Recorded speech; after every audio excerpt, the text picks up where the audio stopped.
கர்த்தருடைய நாமத்துக்கு மகிமை உண்டாதாக. இந்த நாளிலும் காணொளி மூலமாக உங்களை சந்திப்பதிலே மகிழ்ச்சி அடைகிறோம். இந்த ஓய்வு நாள் ஆராதனையை நாம் இருக்கிற இடங்களிலே ஆண்டவரை ஆராதிக்கப் போகிறோம். நாம் எங்கெல்லாம் கூடி ஜெபிக்கிறோமோ அந்த இடங்களிலே ஆவியானவர் விடுதலையாய் நம்ம மத்தியிலே அசைவாடுகிற தேவனாய் இருக்கிறார். ஆகவே இருக்கிற இடங்களிலே நாம் கண்களை மூடி ஜெபித்து இந்த ஆராதனை ஆண்டவருடைய கடத்தில் ஒப்பு கொடுத்து ஜெபிப்போமா. நல்ல பிதாவே, நன்றியோடு நாங்களும் ஸ்தோத்திரிக்கிறோம் ஆண்டவரே. நீர் கொடுத்ததான இந்த நல்ல நாளுக்காகவும் நன்றியோடு ஸ்தோத்திரிக்கிறோம் ஆண்டவரே. இந்த ஓய்வு நாள் ஆராதனையை கத்தாவே நாங்கள் உங்களுடைய கரத்தில் ஒப்பு கொடுக்கிறோம் ஆண்டவரே. தேவ ஆவியானவர் எங்கள் மத்தியிலே இறங்கும்படியாக ஜெபிக்கிறோம் ஆண்டவரே. தேவனுடைய பிரசன்னம் எங்கள் மத்தியில் கடந்து வரட்டும் சுவாமி. எங்கெங்கெல்லாம் கூடி ஜபிக்கிறார்களோ அந்த இடங்களெல்லாம் தேவனுடைய ஆவியானவர் இறங்க முடியாது ஜபிக்கிற ஆண்டவரே, ஸ்தோத்திரிக்கிற ஆண்டவரே. தேவாலயத்திற்கு கடந்து வந்து ஆராதிக்கக்கூடாதபடிக்கு தடைகள் இருந்தாலும் ஆண்டவரே, எங்கெங்கெல்லாம் கத்தாவே உம்முடைய பிரசன்னம் கத்தாவே உம்முடைய ஜனங்கள் கூடி ஜபிக்கிறார்களோ அந்த இடங்களெல்லாம் தேவ ஆவியானவர் விடுதலையாக இறங்க முடியாது ஜபிக்கிற ஆண்டவரே, ஸ்தோத்திரிக்கிற ஆண்டவரே. இந்த ஆராதனை உம்முடைய கருத்தில் ஒப்பு கொடுக்குற ஆண்டவரே. துவக்கம் முதல் முடிவு மட்டும் கத்தாவே நீர் ஒருவரே மகிமைப்படும்படியாக ஜபிக்கிற ஆண்டவரே, ஸ்தோத்திரிக்கிறோம். பாடல்கள், துதிகள், ஆராதனைகள் எல்லாவற்றிலும் தேவனுடைய வார்த்தைகள் எல்லாவற்றிலும் ஆண்டவரே நீர் ஒருவரே மகிமைப்படும் ஜெபிக்கிறோம் ஆண்டவரே. எங்களை உம்முடைய கரத்தில் ஒப்பு கொடுக்கிறோம். மீட்பெரிய இயேசுவின் நாமத்தில் ஜெபிக்கிறோம் நல்ல பிதாவே. ஆமேன், ஆமேன், ஆமேன். கர்த்தருடைய நாமத்துக்கு மகிமை உண்டாவதாக. ஒரு பாடலை பாடி நாம் ஆண்டவரை ஆராதிக்கப் போகிறோம். இருக்கிற இடங்களிலே கரங்களை தட்டி நாம் இந்த பாடலை பாடி ஆண்டவரை ஆராதிப்போமா. என் நம்பிக்கையே உமக்கு ஸ்தோத்திரம், என் புகலிடமே உமக்கு ஸ்தோத்திரம். என் நம்பிக்கையே உமக்கு ஸ்தோத்திரம், என் புகலிடமே உமக்கு ஸ்தோத்திரம். உம்மைத்தான் நான் நம்பியிருக்கேன், அற்புதங்கள் எனக்கு செய்யுங்கப்பா. உம்மைத்தான் நான் நம்பியிருக்கேன், அற்புதங்கள் எனக்கு செய்யுங்கப்பா. என் நம்பிக்கையே உமக்கு ஸ்தோத்திரம், என் புகலிடமே உமக்கு ஸ்தோத்திரம். என் நம்பிக்கையே உமக்கு ஸ்தோத்திரம், என் புகலிடமே உமக்கு நூற்றுக்கு நூறு உம்மையே நான் நம்புவேன். அற்புதம் செய்திடுங்க, அதிசயம் நடத்திடுங்க. நூற்றுக்கு நூறு உம்மையே நான் நம்புவேன். அற்புதம் செய்திடுங்க, அதிசயம் நடத்திடுங்க.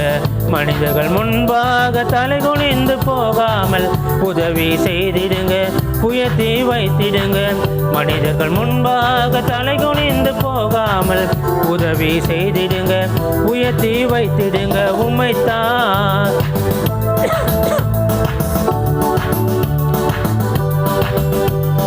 உம்மைத்தான் நான் நம்பியிருக்கேன், அற்புதங்கள் எனக்கு செய்திடுங்க. உம்மைத்தான் நான் நம்பியிருக்கேன், அற்புதங்கள் எனக்கு செய்யுங்கப்பா. உம்மை அல்லாமல் யார் என்னை உயர்த்தக்கூடும்? அற்புதம் செய்திடுங்க, அதிசயம் நடத்திடுங்க. உம்மை அல்லாமல் யார் என்னை அற்புதம் செய்திடுங்க, அதிசயம் நடத்திடுங்க. ஐஸ்வர்யம் கணனுமே உம்மாலே தான் வருகிறது, ஆளுகை செய்யுங்கப்பா, மேன்மைப்படுத்துங்கப்பா. ஐஸ்வர்யம் கணமுமே உம்மாலே தான் வருகிறது, ஆளுகை செய்யுங்கப்பா, மேன்மைப்படுத்துங்கப்பா. உம்மைத்தான் சொல்லுமா. அற்புதங்கள் எனக்கு செய்யுங்கப்பா. உம்மைத்தான் நான் நம்பியிருக்கேன், அற்புதங்கள் எனக்கு செய்யுங்கப்பா. என் நம்பிக்கையே உமக்கு ஸ்தோத்திரம், புகலிடமே உமக்கு ஸ்தோத்திரம். என் நம்பிக்கையே உமக்கு ஸ்தோத்திரம், என் புகலிடமே உமக்கு ஸ்தோத்திரம். ஆராய்ந்து முடியாத அதிசயங்கள் செய்பவரே, அற்புதம் செய்திடுங்க, அதிசயம் நடத்திடுங்க. ஆராய்ந்து முடியாத அதிசயங்கள் செய்பவரே, அற்புதம் செய்திடுங்க, அதிசயம் நடத்திடுங்க. இரட்டிப்பான நன்மைகளை தருவேன் என்று சொன்னீரே, இன்றைக்கு தந்திடுங்க, இப்பவே தந்திடுங்க. இரட்டிப்பான நன்மைகளை தருவேன் என்று சொன்னீரே, இன்றைக்கு தந்திடுங்க, இப்பவே தந்திடுங்க.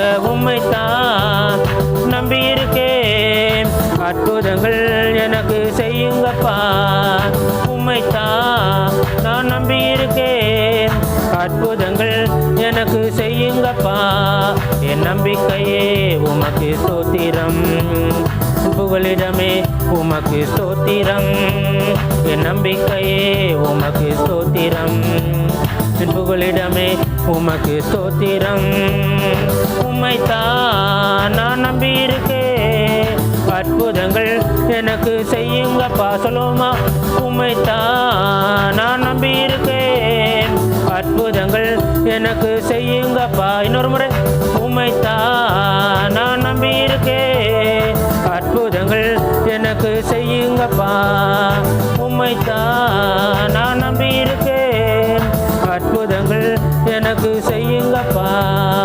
உம்மைத்தான் நான் நம்பியிருக்கேன், அற்புதங்கள் எனக்கு செய்யுங்கப்பா.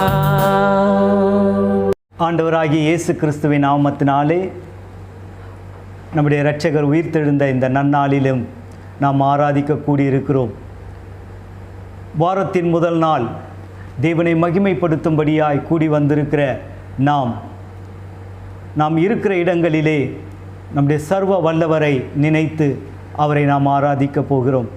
புலம்பல் புஸ்தகத்திலே நாம் வாசிக்கின்ற பொழுது 3ஆம் அதிகாரம் 22ஆம் வசனம் இவ்விதமாய் சொல்லுகிறது: நாம் நிற்பதும் நிர்மூலமாகாதிருப்பதும் அவருடைய சுத்த கிருபை என்று சொல்லுகிறது. அவருடைய இரக்கங்களுக்கு முடிவில்லை என்று இந்த வேத வசனம் தெளிவாய் சொல்லுகிறது. கிருபையும் இரக்கமும் ஒவ்வொரு நாள் காலையிலும் புதியதாய் கர்த்தரிடத்திலிருந்து நமக்கு கடந்து வருகிறது என்று இந்த வேத வசனம் சொல்லுகிறது. ஏனென்றால் எபேசியரில் நாம் வாசிக்கின்ற பொழுது அவர் இரக்கத்தில் ஐஸ்வர்யம் உள்ளவர் என்று சொல்லி வேதம் அவரை புகழ்கிறது. அந்த ஐஸ்வர்யமான தெய்வத்தை, நம்மீது இரக்கம் பாராட்டுகிற அந்த அன்பு நேசரை நாம் ஆராதிக்க வந்திருக்கிறோம். அந்த உணர்வோடு கூட கர்த்தரை நாம் ஆராதிப்போம். ஒரு பாடலை கூட பாடி தேவனுடைய நாமத்தை மகிமைப்படுத்துவோம். எந்த உள்ளம் புது கவியாலே பொங்க இயேசுவை பாடிடுவேன். எந்த உள்ளம் புது கவியாலே பொங்க இயேசுவை பாடிடுவேன். அவர் நாமம் கூட்டுண்ட பரிமள தைலம் அவரையே நேசிக்கிறேன். அவர் நாமம் கூட்டுண்ட பரிமள தைலம் அவரையே நேசிக்கிறேன். அல்லேலூயா துதி அல்லேலூயா, எந்த நன்ன நாம் இயேசுவை பாடிடுவே. அல்லேலூயா துதி அல்லேலூயா, எந்த நன்ன நாம் இயேசுவை பாடிடுவே. இத்தனை கிருபைகள் நித்தமும் அருளிய கர்த்தனை கொண்டாடுவோம். இத்தனை கிருபைகள் நித்தமும் அருளிய கர்த்தனை கொண்டாடுவேன். பஞ்ச காலம் பெருகிட நேர்ந்தாலும் தம் தஞ்சமே ஆனாரே. பஞ்ச காலம் பெருகிட நேர்ந்தாலும் தாம் தஞ்சமே ஆனாரே. அங்குமெங்கும் நோய்கள் பரவி வந்தாலும் அடைக்கலம் அளித்தாரே. அங்குமெங்கும் நோய்கள் பரவி வந்தாலும் அடைக்கலம் அளித்தாரே. எல்லோருமாய் அல்லேலூயா துதி அல்லேலூயா, எந்த நன்ன நாம் இயேசுவை பாடிடுவே. அல்லேலூயா துதி அல்லேலூயா, எந்த நன்ன நாம் இயேசுவை பாடிடுவே. இத்தனை கிருபைகள் நித்தமும் அருளிய கர்த்தனை கொண்டாடுவே. இத்தனை கிருபைகள் நித்தமும் அருளிய கர்த்தனை கொண்டாடுவே. அல்லேலூயா. அந்த மகிமையான தேவனை நாம் ஆராதித்துக் கொண்டிருக்கிறோம். பஞ்ச காலங்கள், நோய்கள் இங்கும் அங்குமாய் பரவி வந்தாலும் நமக்கு ஒரு அடைக்கலநாதர் இருக்கிறார் என்பதை நாம் மறந்துவிடக்கூடாது. அவருக்குள்ளே நாம் தஞ்சம் புகும் பொழுது அன்றைக்கு மோசே கர்த்தருடைய முகத்தை பார்க்க விரும்பின பொழுது அவனை ஒரு கன்மலையின் வெடிப்பிலே நிறுத்தி வைத்து தன் கரத்தால் அவனுடைய முகத்தை மூடிக்கொண்டு தன் மகிமையை வெளிப்படுத்தின தேவன் பஞ்ச காலத்திலும் நோய்கள் இங்கும் அங்குமாய் படர்ந்து பெருகி கொண்டிருந்தாலும் நமக்கு ஒரு அடைக்கலமாய் தேவாதி தேவன் இருக்கிறார் என்கின்ற உணர்வோடு கூட ஒரு விஷயம் கூட இந்த பாடலை கவிகளை நாம் பாடி கர்த்தரை மகிமைப்படுத்துவோம். சில வேளை பொழுதே தம் முகத்தை சிருஷ்டிகர் மறைத்தாரே. சில வேளை பொழுதே தம் முகத்தை சிருஷ்டிகர் மறைத்தாரே.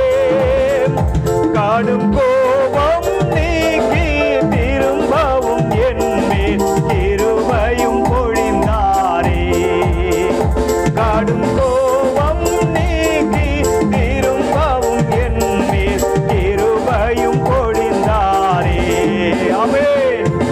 அல்லேலூயா துதி அல்லேலூயா எந்த நன்னடாம் இயேசுவை பாடிடுவே. அல்லேலூயா துதி அல்லேலூயா எந்த நன்னடாம் இயேசுவை பாடிடுவே. இத்தனை கிருபைகள் நித்தமும் அருளிய கர்த்தரை கொண்டாடுவே. இத்தனை கிருபைகள் நித்தமும் அருளிய கர்த்தரை கொண்டாடுவே.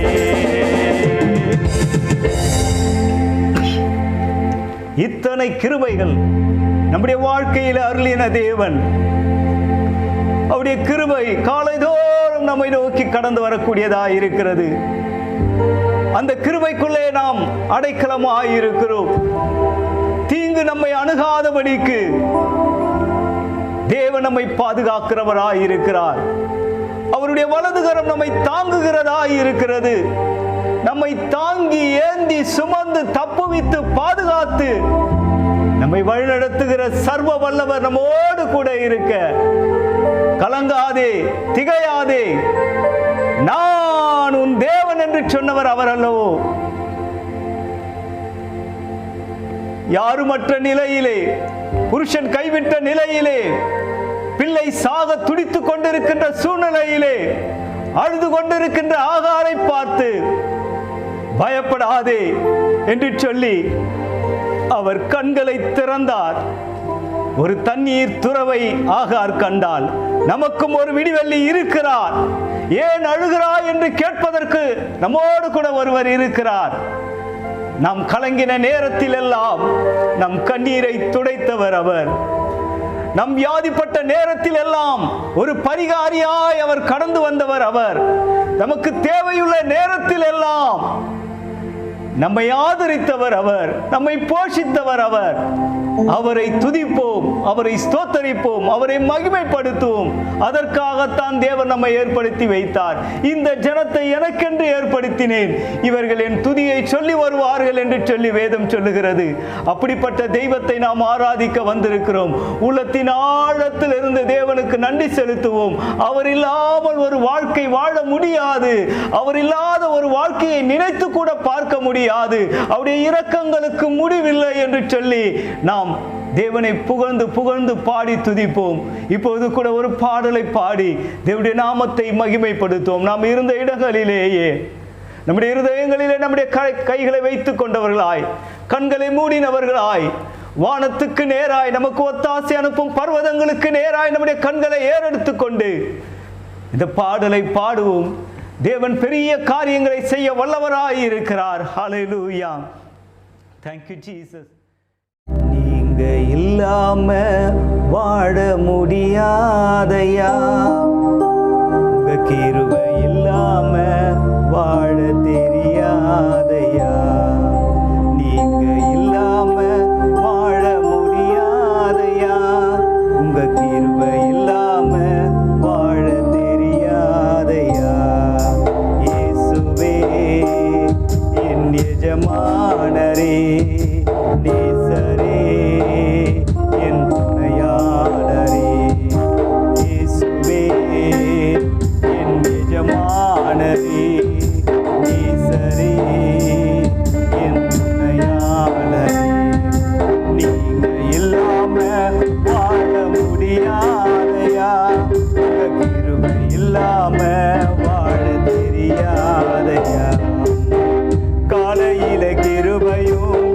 மாலையிலே மகிமையும் தருகின்ற நல்ல தெய்வமே,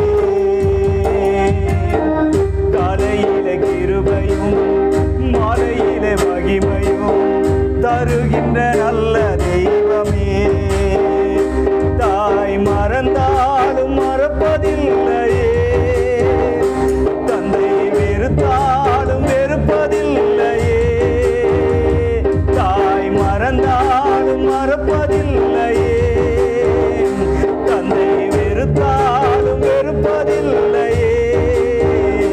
நன்றி சொல்லி துதிப்பாடி மனதார தொழுகின்றோம். நீங்க இல்லாம வாழ முடியாதையா, உங்க கிருபை இல்லாம வாழ தெரியாதையா, நீங்க இல்லாம வாழ முடியாதையா, உங்க கிருபை இல்லாம வாழ தெரியாதையா.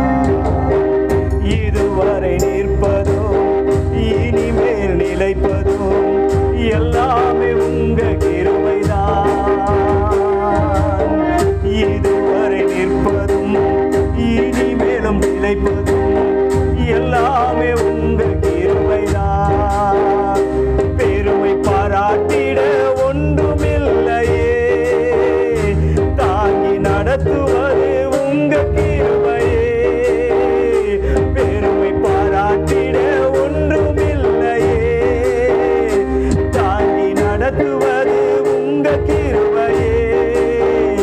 நன்றி சொல்லி துதிப்பாடி மனதார தொழுகின்றோம். நீங்க இல்லாம வாழ முடியாதையா, உங்க கிருபை இல்லாம வாழ தெரியாதையா, நீங்க இல்லாம வாழ முடியாதையா, உங்க கிருபை இல்லாம வாழ தெரியாதையா. இதுவரை நிற்பதும் இனிமேல் நிலைப்பதும் எல்லாமே உங்க கிருபை தானப்பா என்று சொல்லி நாம் பாடினோம். நாம் நிற்பதும் நிர்மூலமாகாதிருப்பதும் அந்த தேவனுடைய சுத்த கிருபை என்று சொல்லி நாம் தியானித்து தேவனை வைத்து ஆராதித்துக் கொண்டிருக்கிறோம். நாம் நிற்பதும் நிர்மூலமாகாதிருப்பதும் அந்த பாடலின் வரிகள் கூட அதை தான் சொல்லுகிறது. பெருமை பாராட்ட ஒன்றுமில்லை, தாங்கி நடத்துவது உங்க கிருபையே. நன்றி சொல்லி துதிப்பாடி மனதார தொழுகிறோம் என்று சொல்லி நாம் பாடினோம். நம்முடைய தேவன் ஒரு நாள் ஜெப ஆலயத்திலே இருந்தார். அந்த ஆலயத்திலே எப்பொழுதும் ஒரு பெண் வருவாள். 18 வருடமாய் சாத்தான் அவளை கட்டி வைத்திருந்தான். அவள் நிமிரக்கூடாத கூனியாயிருந்தாள். ஆனால் இத்தனை வருடங்கள் வந்திருப்பாள். ஆனால் இன்றைக்கு காலையில் அவள் புறப்பட்டு வரும் பொழுது அவள் எந்த நிச்சயத்தோடு கூட வந்திருக்க மாட்டாள். ஆனால் ஆலயத்தில் ஒருவர் இருந்தார். அவருடைய கண்கள் அவள் மீது பட்டுவிட்டது. தேவன் அவளை அழைத்து அவள் மீது தன் கரத்தை வைத்தார். லூக்கா 13ஆம் அதிகாரம் 13ஆம் வசனம் சொல்லுகிறது, அவள் சுகமடைந்து நிமிர்ந்து தேவனை மகிமைப்படுத்தினாள் என்று சொல்லி வேதத்தில் படிக்கின்றோம். யார் ஒருவர் குனிந்த நிலையிலே தன் வாழ்க்கையிலே இத்தனை ஆண்டுகள் கழித்திருந்தாலோ அவள் இப்பொழுது திரும்பி போகும் பொழுது எவ்வளவு சந்தோஷத்தோடு கூட போயிருப்பாள். அந்த கூனை குறித்து நாம் பார்க்கும் பொழுது இன்றைக்கு அரசாங்கம் கூட கூனி குறுகி நிற்கிறது. காரணம் என்னவென்றால் மக்களை காப்பாற்ற முடியவில்லை. லட்சக்கணக்கான மக்கள் தங்கள் உயிரை இழந்து கொண்டிருக்கிறார்கள். பெரிய பெரிய விஞ்ஞானிகள் எல்லாம் வெட்கப்பட்டு கொண்டிருக்கிறார்கள். இத்தனை மாதங்கள் ஆகியும் எத்தனையோ பணங்களை வைத்து ஒரு மருந்தை கூட அவர்களால் கண்டுபிடிக்க முடியவில்லை. ஒவ்வொரு நாளும் மரண ஓலைகள் உலகம் எங்கும் கேட்டுக்கொண்டுதான் இருக்கிறது. கூனி குறுகி எல்லோரும் நின்று கொண்டிருக்கிறார்கள், யாரையும் காப்பாற்ற முடியவில்லையே என்று சொல்லி.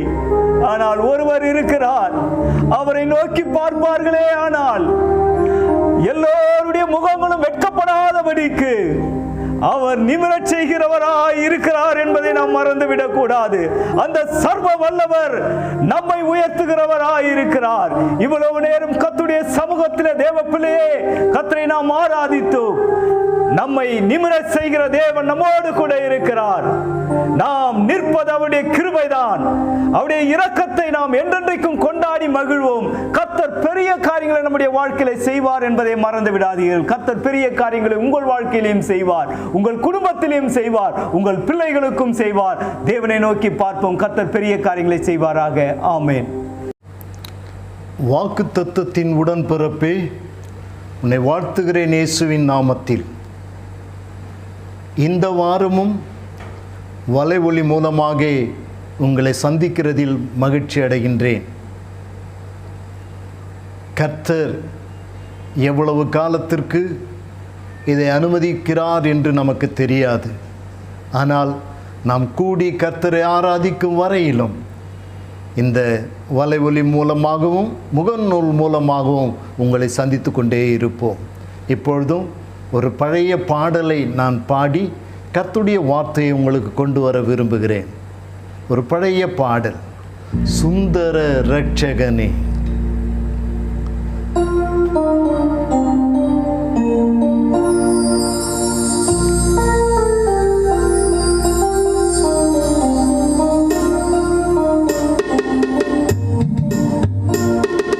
சுந்தர இரட்சகனே, எங்கள் சொந்த சுதந்திரனே, எந்த நேரமுமே உந்தனை வேண்டிய இந்த துதி நன்றியே. சுந்தர இரட்சகனே, ராஜாதி ராஜா நீரே, எங்கள் சாரோனின் ரோஜா நீரே. ராஜாதி ராஜா நீரே, எங்கள் சாரோனின் ரோஜா நீரே. வாரேன் என்றவரே வல்ல தேவன் நீரே, பாரெம்மையும் நீரே. சுந்தர இரட்சகனே, சுந்தர இரட்சகனே.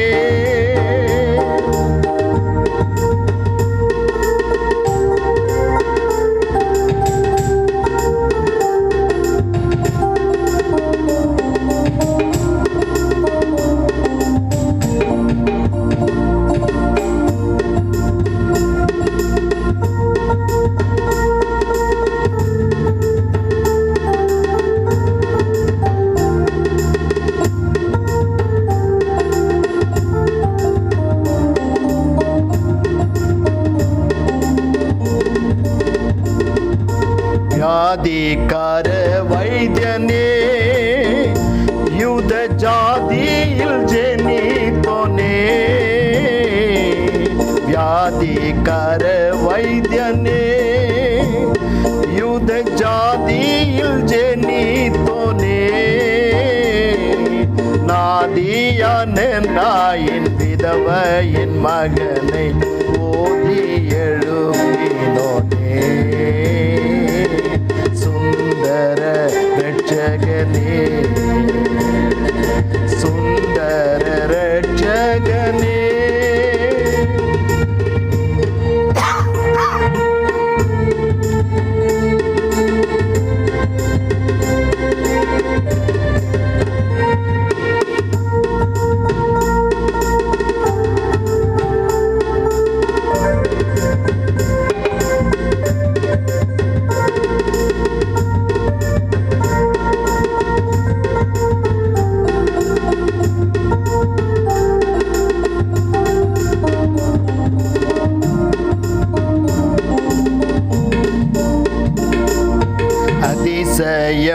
அதிசயமானவரே, நல்ல ஆலோசனை கர்த்தரே.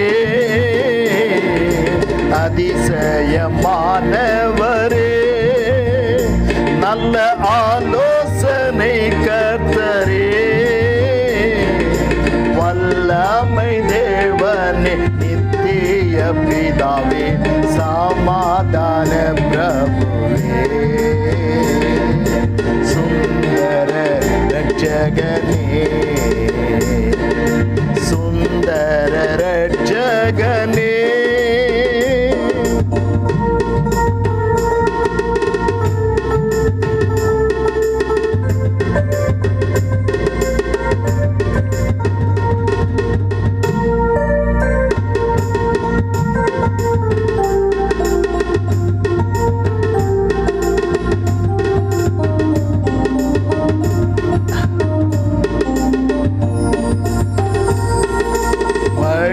சத்தியம் ஜீவனே எம்மை விழிப்பாய் காப்போனே வழி சத்தியம் ஜீவனே எம்மை விழிப்பாய் காப்போனே உள்ளங்கையில் எம்மை பல்லமாய் பதித்தோனே வல்ல நல்ல மெய்ப்பனே சுந்தர ரட்சகனே சுந்தர ரட்சகனே எங்கள் சொந்த சுதந்திரனே எந்த நேரமுமே உந்தனை வேண்டிய இந்த துதி நன்றியே சுந்தர ரட்சகனே.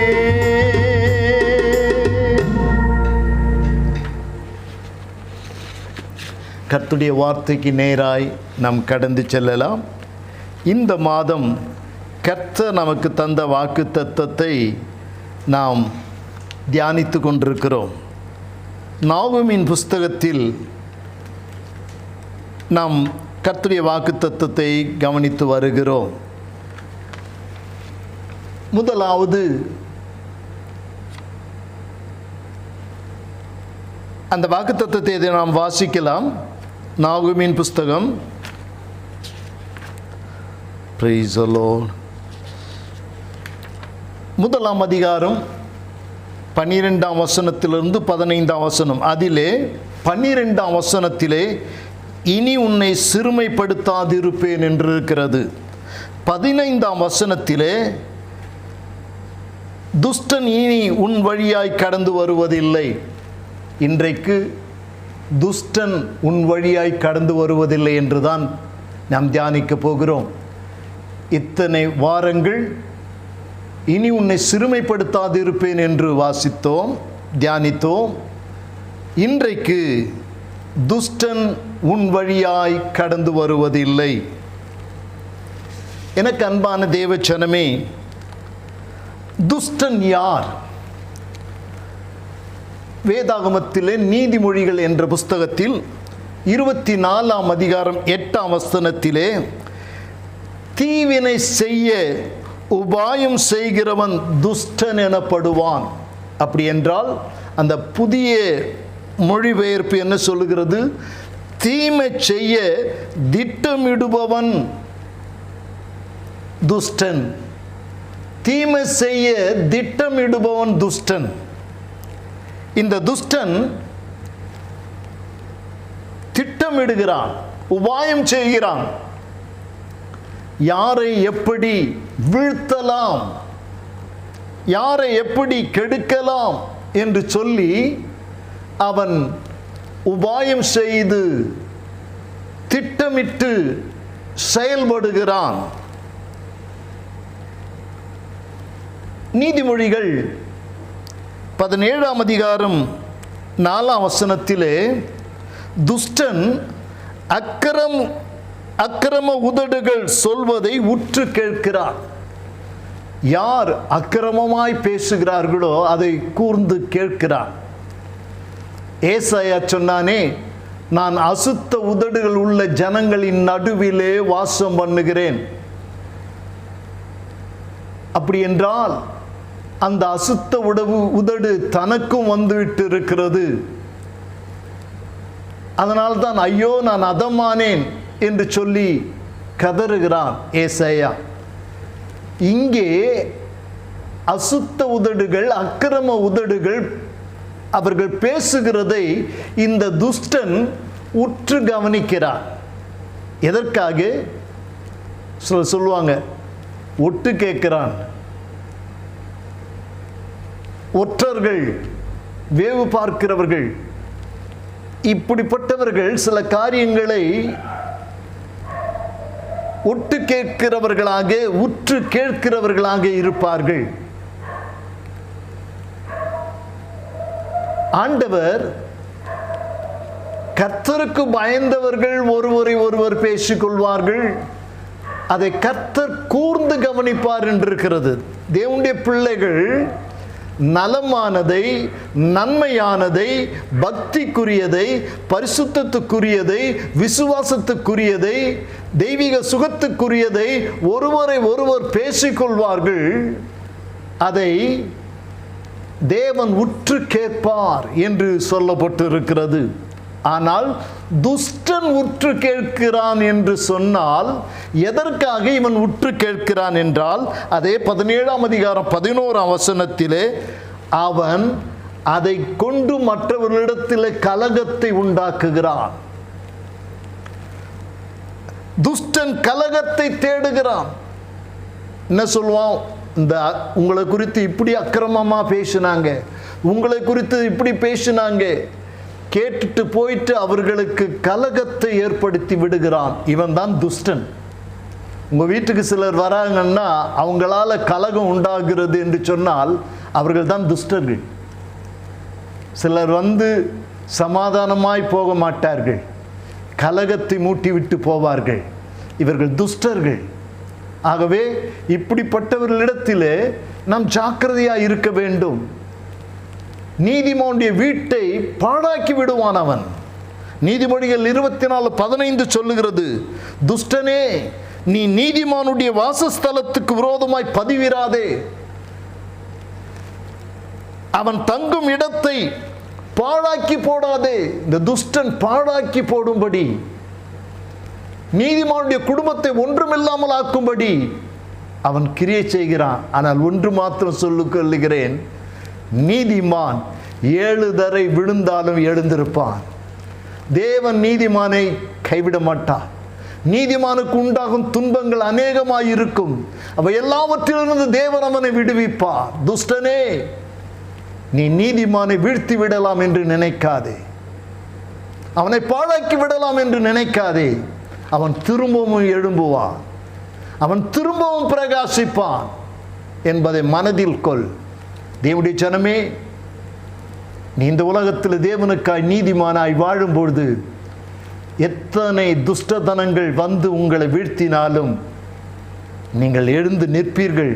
அந்த விசுவாசத்தோடு, அந்த நம்பிக்கையோடு கூட நீங்கள் இருங்கள்.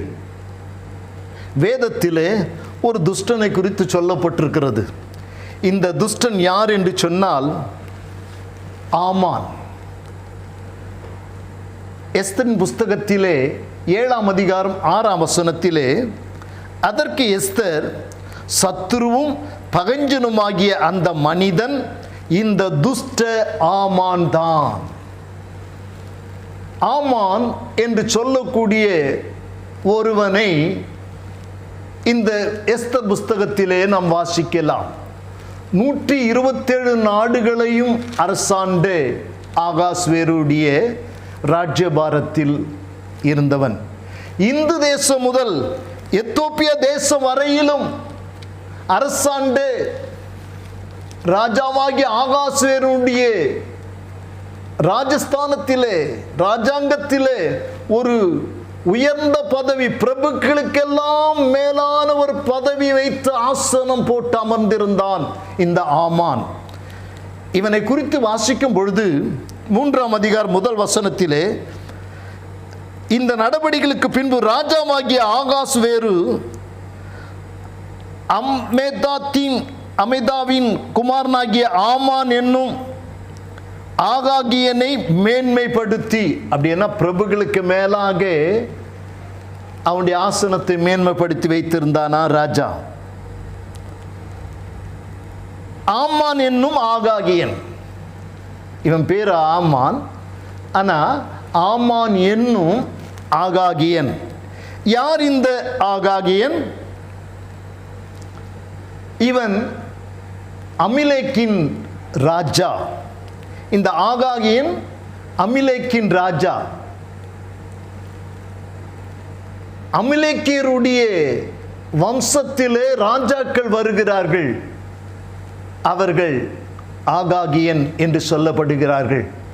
எப்படி எகிப்திலே பார்வோன் என்று சொல்லப்படுகிறது, தொடர்ந்து வருகிற ராஜாக்களுக்கு பார்வோன் பார்வோன் பார்வோன் என்று வருகிறதோ, அதே போல இந்த அமிலேக்கியரின் ராஜாக்களுக்கு ஆகாகியன் ஆகாகியன் என்று வருகிறது. இந்த ஆகாகியன் யார்? இந்த அமிலேக்கின் ராஜாவாகிய ஆகாகியன் யார்?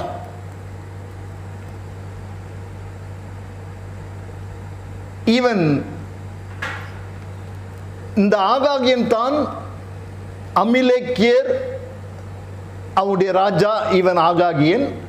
ஆனால் இந்த அமிலேக்கியர் யார் என்று பார்த்தால், ராஜா தெரியும், ஆகாகியன் அதை பார்க்க வேண்டாம். இந்த அமிலேக்கியர் யார்? இவர்கள் தேவனுடைய ஜனத்துக்கு விரோதிகள். அப்படி என்றால் இவர்கள் துஷ்டர்கள். துஷ்டர் தொடர்ந்து வந்து கொண்டிருக்கிறார். எகிப்திலே இஸ்ரவேலருக்கு, தேவனுடைய ஜனத்துக்கு எகிப்தியர் துஷ்டராய் எழும்பினார்கள். இவர்கள் பிரயாணப்பட்டு வந்தபோது பெலிஸ்தியர் இவர்களுக்கு துஷ்டர்களாய் எழும்பினார்கள். தொடர்ந்து பிரயாணத்திலே அமிலேக்கியர் இவர்களுக்கு துஷ்டர்களாய் எழும்பினார்கள். ரெவித்தீம் மலை அருகே இந்த அமிலேக்கியர் தேவனுடைய பிள்ளைகளோடு, இஸ்ரவேலரோடு கூட யுத்தம் பண்ணும்படி வந்துவிட்டார்கள். மோசே ரெவித்தீம் மலையிலே உச்சியிலே இருக்கிறார். மோசே யோசுவாவை பார்த்து சொன்னான், இந்த அமிலேக்கியரோடு கூட நீ யுத்தம் செய். நான் மலையின் உச்சியில இருந்து நான் தேவனுடைய கோலை பிடித்து நிற்பேன், என் கரத்தை உயர்த்தி நிற்பேன் என்று சொன்னார். மோசே மலை உச்சியிலிருந்து தன் கரத்தை உயர்த்தி கொண்டிருக்கிறான். நடந்தது என்ன? இவன் கரம் உயர்த்தப்படும் பொழுது இவர்கள் மேற்கொண்டார்கள், இஸ்ரவேலர் மேற்கொண்டார்கள். இவனுடைய கரம் கீழே தாழும் பொழுது அமிலேக்கியர் மேற்கொண்டார்கள். கரம் உயர்த்தும் பொழுது இஸ்ரவேலர் மேற்கொண்டார்கள். அவன் கரம் தாழ்ந்து போகும்பொழுது அமிலேக்கியர் மேற்கொள்ள ஆரம்பித்தார்கள். இதை அறிந்த மேலே மலையிலே மோசையோடு கூட இருந்த ஊரும் ஆரோனும் ஒரு பெரிய கல்லை கொண்டு வந்து வைத்து அதன் மேல் மோசையை உட்கார வைத்து, மோசையுடைய கரம் உயர்த்தப்படும் பொழுது 2 பேரும் 2 பக்கம் நின்று அவனுடைய கரத்தை தாங்கி பிடித்து கொண்டு நின்றார்கள். அப்பொழுது இஸ்ரவேலர்கள் மேற்கொள்ள ஆரம்பித்தார்கள். இஸ்ரவேலர்கள் ஜெயம் பெற ஆரம்பித்தார்கள். அமிலேக்கியர் முறியடிக்கப்பட்டார்கள். ஆனாலும் இந்த அமிலேக்கியர் அதோடு போய்விடுவார்கள் என்று அல்ல. மோசே சொன்னான், யாத்ராகமம் 17ஆம் அதிகாரம் 16ஆம் வசனத்தில், தலைமுறை தோறும் அமிலேக்கியருக்கு விரோதமாய் கர்த்தரின் யுத்தம் நடக்கும் என்று மோசே சொன்னான். அமிலேக்கியருக்கு விரோதமாய் கர்த்தருடைய யுத்தம் 10 தலைமுறை வரையிலும் நடக்குமா? அப்படி என்றால் இவன் துஷ்டன். இந்த அமிலேக்கியன், அவனுடைய ராஜா தான் ஆகாகியன். அந்த ஆகாகியன் தான் ஆமான். அதில் வரான் ஆமான் என்னும் ஆகாகியன். இந்த அமிலேக்கியர் யார்? அமிலேக்குடைய சந்ததி தான் அமிலேக்கியர். சரி, இப்போ அமிலேக் யார்? இவன் ஏசாவின் பேரன். இந்த அம்லேக் யார்? ஏசாவின் பேரன். ஆண்டவர் சொல்லுகிறார், யாக்கோபை நான் சிநேகித்தேன், ஏசாவையோ நான் வெறுத்தேன். சில நேரங்களிலே ஆண்டவர் சிலரை வெறுப்பதற்கு அவர்களுடைய கிரியைகள் தான் காரணம். ஆகவே இந்த ஏசாவின் பேரன் தான் அம்லேக். அந்த அம்லேக்குடைய சந்ததி தான் அமிலேக்கியர். அந்த அமிலேக்கியரிலிருந்து வருகிறவன் தான் ஆகாக், ஆகாகியன் ராஜா. அப்படி என்றால் இந்த ஏசா ஈசாவினுடைய மகன் தானே, ஆபிரகாமின் பேரன் தானே, உண்மைதான். ஆனால் அவனுடைய கிரியைகள் பெற்றோருக்கும் மற்றவர்களுக்கும் பிரியமில்லாத கிரியைகள். நான் குடியிருக்கிற கானானியருக்குள்ளே பெண் கொள்ளாதே என்று ஈசாக்குக்காக தன் ஜனத்தாரிடத்தில், தன் இனத்தாரிடத்தில் எலியேசரை அனுப்பின ஆபிரகாம், அதே அந்த ஈசாக்கு தன் மகனுக்கு இந்த கானானியரில் பெண் கொள்ளக்கூடாது என்று சொல்லி தன்னுடைய மைத்துனன் வீட்டுக்கு லாபான், பெத்துவேல் இவருடைய வீட்டுக்கு தன்னுடைய குமாரனை அனுப்பி வைக்கிறார். அப்படி என்றால் இந்த கானானியர் சபிக்கப்பட்டவர்கள். இவர்களிலிருந்து பெண் கொள்ளக்கூடாது என்பது அவர்களுடைய நிலை. ஆனால் இந்த ஏசா அவர்களுக்குள் பெண் கொண்டான். அதற்கு பிறகு இஸ்மவேலின் குமாரத்தியையும் மணந்து கொண்டான் என்று சொல்லப்படுகிறது. அவனுடைய மனைவிமார்கள் இருக்க, இந்த கானானிய ஸ்திரீகள் இருக்க, இஸ்மவேலின் குமாரத்தியும். இந்த இஸ்மவேல் யாரு? ஆகார் பெற்றெடுத்த குமாரன் இஸ்மவேல். கர்த்தருடைய தூதனானவர் வனாந்தரத்திலே ஆகாரை பார்த்து சொல்லுகிறார், நீ உன் நாச்சியார் இடத்துக்கு திரும்பி போ. அப்படி என்றால் சாராள் இடத்துக்கு திரும்பி போ. உன்னிடத்தில் உற்பத்தி ஆகியிருக்கிறவன், அவனுடைய பெயரை சொல்லி, அவன் ஒரு ஆண் பிள்ளை, அவனுக்கு இஸ்மவேல் என்று பெயரிடு, அவன் துஷ்டனாயிருப்பான் என்று சொல். இஸ்மவேல் துஷ்டனாயிருப்பான். அந்த துஷ்டனுடைய குமாரத்தியை தான் இந்த ஏசா திருமணம் செய்து கொண்டான். பாருங்க, துஷ்டம் எங்க ஆரம்பிக்குது? இஸ்மவேலில். இந்த இஸ்மவேலுடைய குமாரத்தியை விவாகம் பண்ணுகிறான். இந்த இஸ்மவேல் ஒரு துஷ்டன். இவன் யாரு? ஆபிரகாமுடைய மகன்தான். ஆனால் இவன் ஒரு துஷ்டனுடைய வழி. அவன் வழியிலே தான் இந்த அமிலேக்கியர் எல்லாம் வருகிறார்கள். எனக்கு அன்பான தேவ ஜனமே, அதிலே வந்தவன் தான் ஆமான் என்னும் ஆகாகியன். முதல் துஷ்டன் இஸ்மவேல். அந்த இஸ்மவேல் அவனுடைய குமாரத்தியை ஏசா மணந்து கொண்டான். ஏசாவுடைய பேர பிள்ளை தான் அம்லேக். அந்த அமிலேக்குடைய சந்ததி தான் அமிலேக்கியர். அந்த அமிலேக்கியரிலிருந்து வந்தவன் தான் அந்த ராஜாவாகிய ஆகாக். அந்த ஆகாகின் பெயரிலே வருகிறவன் தான் ஆமான். இவன் இந்த ஆகாசுவருடைய அரசாட்சியிலே ஒரு உயர்ந்த நிலையில் இருக்கிறான். அவன் அரண்மனைக்குள்ளே வரும்போது அத்தனை ஊழியர்களும் எழும்பி நின்று நமஸ்காரம் பண்ணுவார்கள்.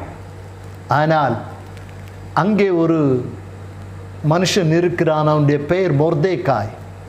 அவன் இவனை பார்க்கும்போது இவனை நமஸ்காரம் பண்ணவில்லை, இவனை கனப்படுத்தவில்லை.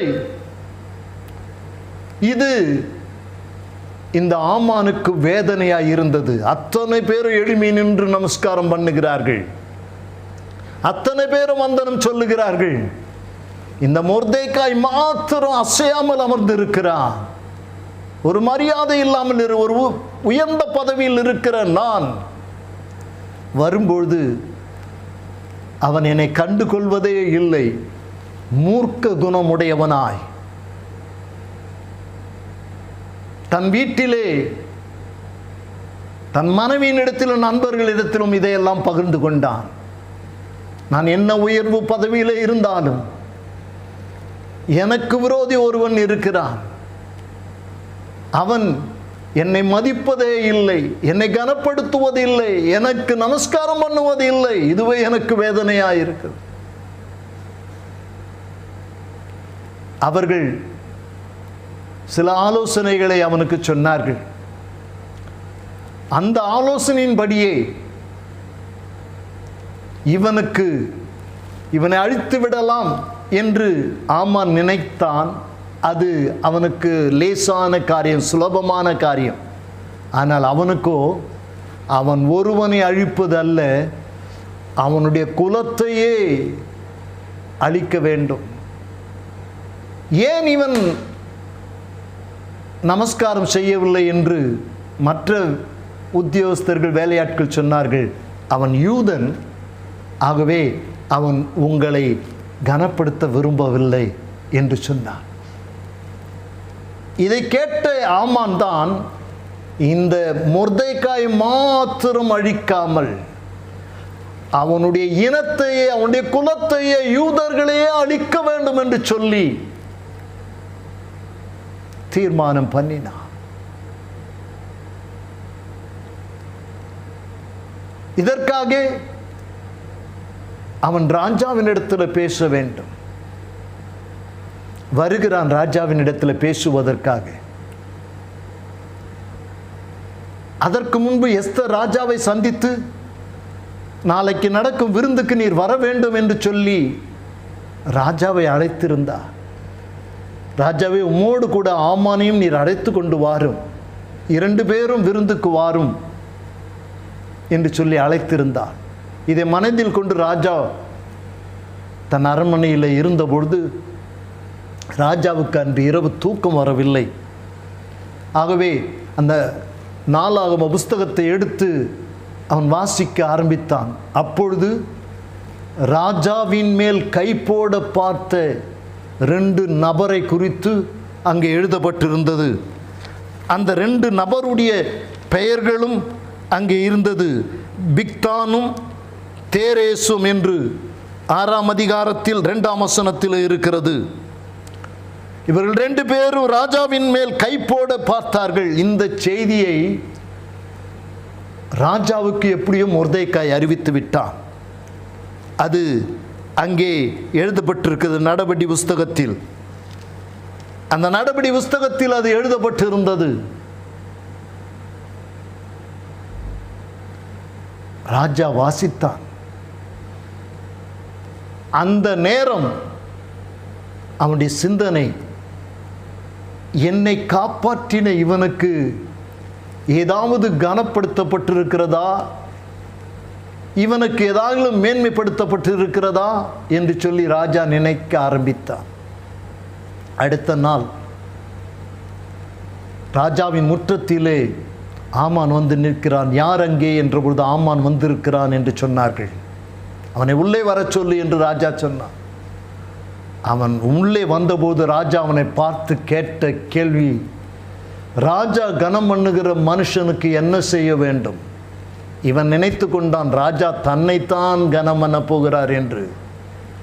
இவன் சொன்னான், ராஜா கனம் பண்ணுகிற மனுஷனுக்கு ராஜ வஸ்திரம் தரிக்கப்பட வேண்டும், ராஜா ஏறுகிற குதிரையின் மேல் அவனை ஏற்ற வேண்டும், ராஜாவின் பொன்முடி அவன் தலையில சூட்டப்பட வேண்டும், அவன் நகர்வலம் வந்து ஒவ்வொரு வீதியிலும் வரும்பொழுது ராஜா கனம் பண்ணுகிற மனிதன் வருகிறார் என்று சொல்லி அறிவிக்கப்பட வேண்டும் என்று சொன்னபோது உடனே ராஜா சொன்னான், நீ சொன்னதில் ஒன்றும் குறையாமல் எல்லாவற்றையும் இந்த மொர்தெகாய்க்கு செய்துவிடு என்று சொன்னான். அவனுக்கு ஒன்றும் புரியவில்லை. நான் அவனுக்கு தூக்கு மரம் செய்ய நினைக்கின்றேன், ஆனால் ராஜாவோ அவனை கனப்படுத்தி ராஜ குதிரையில் ராஜ வஸ்திரத்தோடு ராஜ பொன்முடியோடு கூட வலம் வரும்படி செய்கிறாரே, அதை நான் அறிவிக்க வேண்டும் என்று சொல்லுகிறாரே என்று திகைத்து போனார். அதே போல செய்யப்பட்டது. மொர்தெகாய் தன் இடத்துக்கு போய்விட்டான், தன் ஸ்தானத்துக்கு போய்விட்டான். இந்த ஆமான் தன் வீட்டுக்கு போனான். வீட்டுக்கு போய் தன் மனைவியின் இடத்திலும் நண்பரிடத்திலும் சொல்லுகிறான், இப்படி காரியம் நடந்தது என்று சொல்லி. மனைவி சொன்னால், நீ அவனுக்கு தாழ்ந்து போவாய், ஒரு யூதனுக்கு நீ தாழ்ந்து போவாய் என்று சொல்லி அவனை வார்த்தையினால் மடிவடச் செய்யும்படி செய்தார்கள் நண்பர்களும். அவன் சொன்னான், நாளைக்கு ராஜாத்தி என்னை விருந்துக்கு வர சொல்லி இருக்கிறார்கள். ராஜாவை அழைத்தார்கள். ராஜா என்னையும் அழைத்து கொண்டு வரும்படி அவள் கேட்டுக்கொண்டால் நான் விருந்துக்கு போகிறேன். 2 பேரும் சேர்ந்து விருந்துக்கு போனார்கள். விருந்துக்கு போன பொழுது ராஜா ராஜாத்தியை பார்த்து, எஸ்தரை பார்த்து, எஸ்தர் ராஜாத்தியே, உனக்கு என்ன வேண்டும் கேள், இந்த ராஜ்யத்தில் உனக்கு பாதி வேண்டுமானாலும் தருகிறேன். அவள் மெதுவாய் சொன்னாள், ராஜாவே, நாளைக்கு ஒரு விருந்து உண்டு, அந்த விருந்துக்கும் நீரும் ஆமானும் வர வேண்டும். அப்பொழுது நான் எனக்கு என்ன வேண்டும் என்று சொல்லுகிறேன் என்று சொன்னார். சரி என்று சொல்லி அவர்கள் அங்கு திராட்சை ரசம் பரிமாறப்பட்டது. அவர்கள் குடித்தார்கள். விருந்திலே கலந்து கொண்டு திரும்பி போய்விட்டார்கள். அடுத்த நாள் விருந்துக்கு ராஜாவும் ஆமானும் வருகிறார். அப்படி வரும்பொழுது அங்கே திராட்சை ரசம் பரிமாறப்படுகிறது. திராட்சை ரசத்தை பருகுகிறார்கள். அப்பொழுது ராஜா இந்த கேள்வி மீண்டும் கேட்கிறான், ராஜாத்தியை பார்த்து, உனக்கு என்ன வேண்டும் கேள். அவள் சொன்னாள், என் வேண்டுதலுக்கு என் ஜீவனும், என் மன்றாட்டுக்கு என் ஜனங்களும் எனக்கு கட்டளையிடப்படுவதாக. ராஜா யோசிக்கிறார், என்ன இவள் இப்படி கேட்கிறாள்? எங்களை அடித்து கொன்று நிர்மூலமாக்கும்படி நானும் என் ஜனங்களும் விற்கப்பட்டோம், அடிமைகளாகவும் வெள்ளாட்டிகளாகவும் விற்கப்பட்டு போனோம். நான் மௌனமாய் இருப்பேன். இப்பொழுதோ ராஜாவுக்கு உண்டாகும் நஷ்டத்துக்கு அந்த சத்ரு உத்தரவாதம் பண்ண முடியாது என்றார். ராஜா கேட்கிறார், இந்த அளவுக்கு உங்களை துக்கப்படுத்தினவன் யார் என்று. ராஜா அப்பொழுது ராஜாவாகிய ஆகாஸ்வர் மறுமொழியாக ராஜாத்தி எஸ்தரை நோக்கி, இப்படி செய்ய துணிகரம் கொண்டவன் யார், அவன் எங்கே என்றான். அப்பொழுதுதான் எஸ்தர் சொல்லுகிறார், அந்த சத்ருவும் பகைஞனுமாகிய அந்த மனிதன் இந்த துஷ்ட ஆமான் தான். இந்த துஷ்ட ஆமான் தான் எங்கள் யூத குலத்தையே அழிக்க நினைத்தவன். இந்த துஷ்ட ஆமான் தான் வாசலிலே இருந்த மொர்தெகாயை அழிக்க நினைத்தவன். இந்த ஆமான் தான்.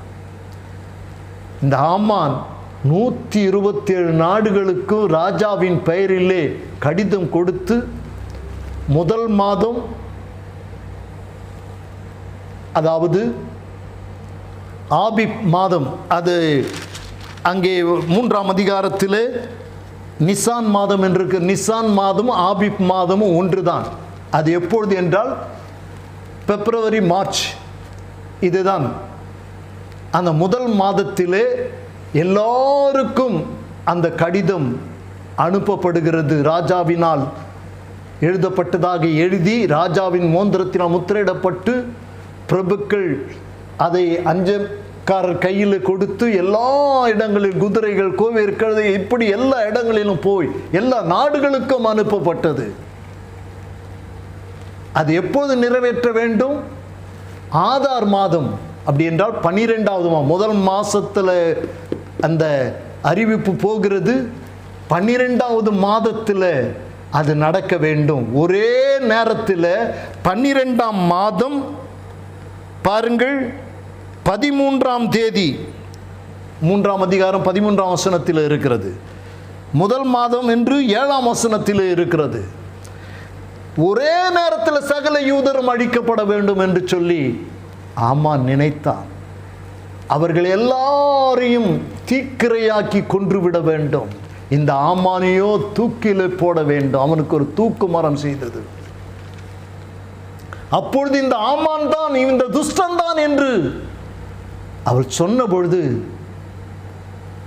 ராஜா கலங்கி போய்விட்டான். ராஜா கோபத்தோடு எழுந்து தோட்டத்துக்கு போனான். இந்த ஆமானுக்கு பயம் வந்துவிட்டது. ராஜாத்தினிடத்தில் வந்து மன்றாடலாம் என்று ராஜாத்தினிடத்தில் வந்தபொழுது அவளும் உள்ளே சென்று விட்டாள். ஆனால் அவளுடைய இருக்கையின் மீது இவன் விழுந்து மண்டிக்கும்படிக்கு விழுந்து கிடக்கிறான். அந்த நேரம் ராஜா உள்ளே வருகிறார்.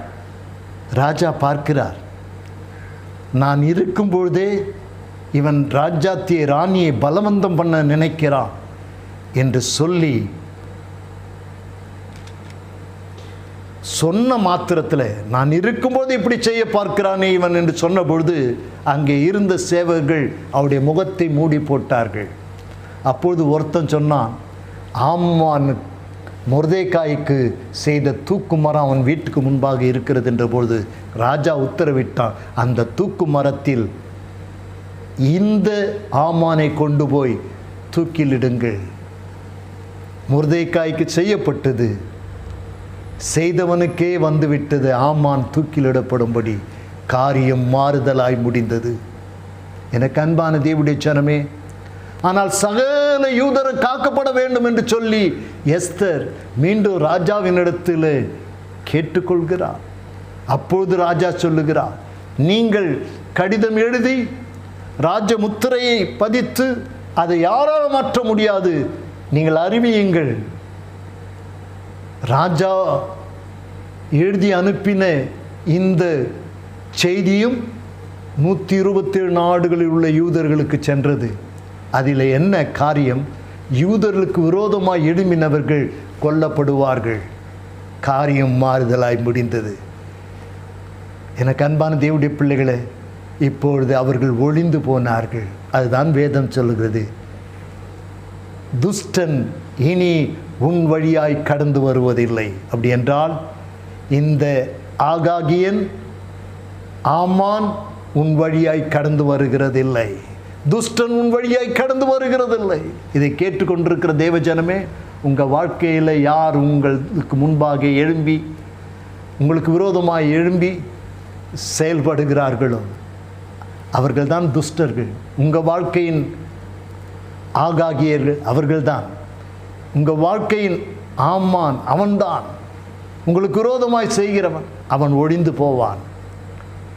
இனி உன் சத்துருவை தேடி நீ காணாதிருப்பாய். உன் சத்துருக்களை தேடி காணாதிருப்பாய். எனக்கு அன்பான தேவனுடைய ஜனமே, உனக்கு விரோதமாய் வந்தவர்கள் ஓடி போனார்கள். கர்த்தர் அவர்களை நிர்மூலமாக்கினார். சிலர் அழிந்து போனார்கள். இன்றைக்கும் கர்த்தர் உங்களோடு கூட இருக்கிறார். ஆகவே இனி உன்னை சிறுமைப்படுத்தாதிருப்பேன். இனி துஷ்டன் உன் வழியாய் கடந்து வருவதில்லை என்று ஆண்டவர் சொன்னார் அல்லவா? இந்த ஆகாகியன் துஷ்டத்தனம் உள்ளவன் இஸ்மவேலில் இருந்து ஆரம்பித்து அப்படியே வந்து ஆமானுக்குள்ளே வந்து அந்த ஆவிகள் இன்றைக்கும் சிலருடைய உள்ளங்களிலே ஆமானின் ஆவிகள் கிரியை செய்து கொண்டிருக்கிறது. உங்களுக்கு விரோதமாய் கிரியை செய்து கொண்டிருக்கிறது. ஆமான் ஒழிந்தது போல இவர்களும் ஒன்று மனம் திரும்ப வேண்டும் அல்லது இவர்கள் ஒழிய வேண்டும். இதில் ரெண்டில் ஏதாயிலும் ஒன்று செய்யும். உன் சத்துருக்கள் உன் பாதப்படியில் வந்து விழுவார்கள். இல்லை என்றால் நீங்கள் அவர்கள் தேடினாலும் அவர்கள் இருக்க மாட்டார்கள். அவர்கள் மறைந்து மண்ணுக்குள் போய் விடுவார்கள். எனக்கு அன்பான தேவஜனமே, துஷ்டன் உன் வழியாய் கடந்து வருவதில்லை, துஷ்டன் உன் வழியாய் கடந்து வருவதில்லை, துஷ்டன் உன் வழியாய் கடந்து வருவதில்லை. நீ அவனை நினைத்து பயப்படாதே, கலங்காதே. கர்த்தர் உன்னோடு கூட இருக்கிறார். உன் ஆண்டவர் நம்மோடு இருப்பாரானால் நாம் பெரிய காரியங்களை செய்ய முடியும். ஜெபிக்கலாமா? எல்லாரும். நல்ல பிதாவே, நன்றியுடன் நகலமை துதிக்கிறோம். நீர் பேசின வார்த்தைகளுக்காய் நன்றி ஆண்டவரே. இஸ்மவேலில் இருந்து வந்து அந்த அமிலேக்கின் கூட்டம், அந்த ஆகாகியன், அந்த ஆமான் யூதர்களை எல்லாம் அழிக்க நினைத்தான். அவன் அழிந்து போனான். யூதர்களை அழிக்க நினைத்த ஜனங்கள் அழிந்து போனார்கள். ஆண்டவரே, உமக்கு பின்பு எழும்பின ஹிட்லர் யூதர்களை அழிக்கும்படி தீர்மானித்து யூதர்களை அழிக்க முற்பட்டான். அவனுடைய முடிவு, ஹிட்லரின் முடிவு அகால மரணத்தில் முடிந்தது. அதே போல தேவ ஜனத்துக்கு விரோதமாக எழும்புகிறவர்களின் முடிவு இப்படி தான் இருக்கும் என்பதை தம்முடைய பிள்ளைகள் அறிந்து கொள்வார்களாக. கர்த்தர் தம்முடைய ஜனத்தோடு கூட இருந்து தம்முடைய ஜனத்தை பாதுகாத்து கொள்ளும். நம்முடைய கரங்களில் ஒப்பு கொடுக்கிறோம். ஆசீர்வதியும் இயேசுவின் நாமத்தில் பிதாவே, ஆமென். எல்லாரும் சேர்ந்து சொல்லலாமா? என் ஆத்துமாவே கர்த்தரை ஸ்தோத்திரி, என் முழு உள்ளமே பரிசுத்த நாமத்தை ஸ்தோத்திரி. என் ஆத்துமாவே கர்த்தரை ஸ்தோத்திரி, அவர் செய்த சகல உபகாரங்களையும் மறவாதே. ஆமென். நம்முடைய கர்த்தராகிய இயேசு கிறிஸ்துடைய கிருபையும் பிதாவாகிய தேவனுடைய அன்பும் பரிசுத்த ஆவியானுடைய அந்யுன்ய ஐக்கியமும் சந்தோஷமும் சமாதானமும் வழி நடத்துதலும் நம் ஒவ்வொருவரோடும், நம்முடைய குடும்பங்களோடும், நம்முடைய ஊழியத்தோடும் கர்த்தருடைய வருகை மட்டும் இருப்பதாக. ஆமென். May God bless you. May God bless you. May God bless you. Hallelujah.